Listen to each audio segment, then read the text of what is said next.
Good afternoon, everyone. Now, I'm sure all of you have noticed online that a lot of people are talking about why are these people allowed to be in this canopy? Why isn't this marked off and taped off as a crime scene? And why is this guy in the white shirt taking the most very important camera down? What you think is the most very important camera there? Why is he taking it down? Well, here's why. Because it's not a crime scene. A crime didn't take place here, and that's not a camera.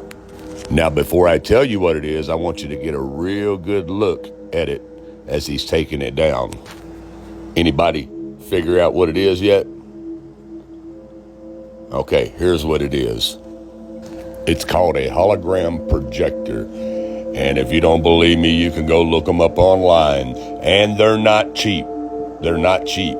Usually 20 to 60, 70, $80,000 for these things, and they come in different varieties. Now, Hollywood calls them hologram stage projectors. Now, you see how Charlie's little tent there is a perfect square? And as you can tell, it's 10 foot squared, 10 foot all the way around on each square, and it's about 9 foot tall. That's because it has to be for the projection to work. Now, let's explain. For smaller spaces, the projectors can be configured with mirrors to elongate the projection path and maintain picture integrity. Eyeliner displays ideally require a minimum footprint of 10 feet square and a height of 9 feet to show full-size human figures. What you are seeing is a reflected image which is so true and realistic to the original, it has become known as a virtual image. Many people perceive what they are seeing now as a 3D hologram. In fact, it is a 21st century take on a mid-19th century visual effect known as Pepper's Ghost, showing now on the relay screens. Thanks in part to the amazing optical properties of the eyeliner foil, combined with the light and picture output of Christie Digital high-definition projectors, the image has depth and opacity that actually supersedes the scale and definition of traditional 3D hologram. Like I said before, 10 foot squared, 9 foot tall. This canopy was made this size for a purpose because it is a hologram stage projection that you guys were watching. These performers are holograms. Every series, we take one step closer to achieving all of the sci-fi dreams. It's pretty cool. You'll never have to miss a gig again. The gig can come to you. We traveled to Paris to meet Ian O'Connell, director of the company that put this show on.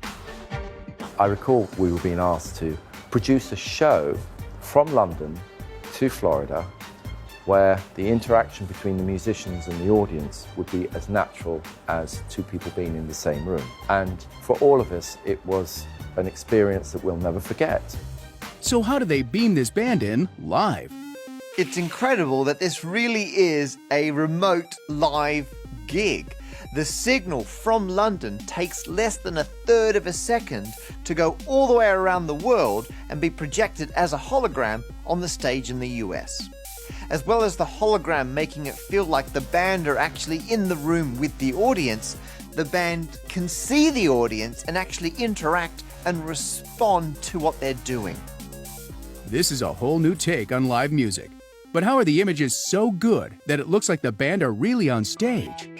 They look so lifelike because of the angle of the light and the reflective material called mylar that creates this holographic effect. The mylar screen is semi-transparent.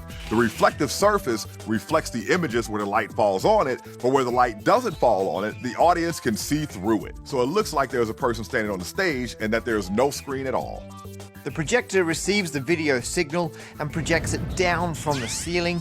What I really love about this is that you get the effect of a 3D hologram without those stupid glasses. I still believe we've only scratched the surface with this technology. I think we will see pop-up holograms everywhere. That's it, the holograms are here. We're officially in the future.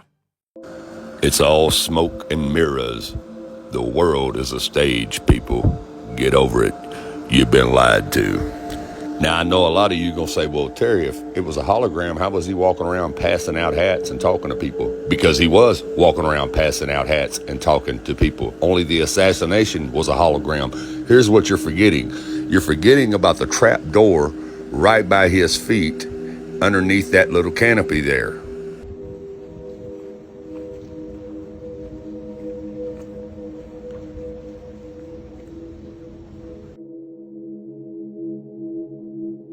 This is the place he got shot.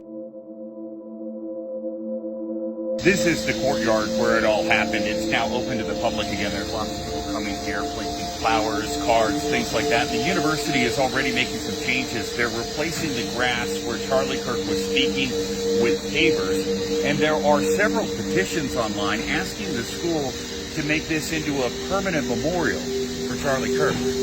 You see, the trap door is the whole key. Yes, Charlie was passing out hats. Yes, Charlie was there. But when it was time for the hologram to come on, this is when Charlie went down into this little utility room or whatever this is underneath this trap door, or the stage area where he was sitting.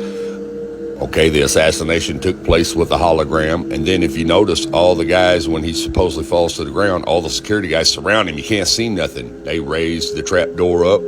He comes out. And then they carry him to an SUV, not an ambulance, not anything like it would normally be, to the SUV without a trail of blood anywhere, because he never got shot. He was down in there the whole time. The hologram part of the assassination was taking place. It's really, really simple. It's complicated, but it's simple if you think about it common sensely. That's how Charlie was able to interact with the people there, because he could hear what they were saying and he could answer them and interact with them, just like the musicians from London to Florida. It's incredible that this really is a remote live gig. The signal from London takes less than 1/3 of a second to go all the way around the world and be projected as a hologram on the stage in the US. As well as the hologram making it feel like the band are actually in the room with the audience, the band can see the audience and actually interact and respond to what they're doing.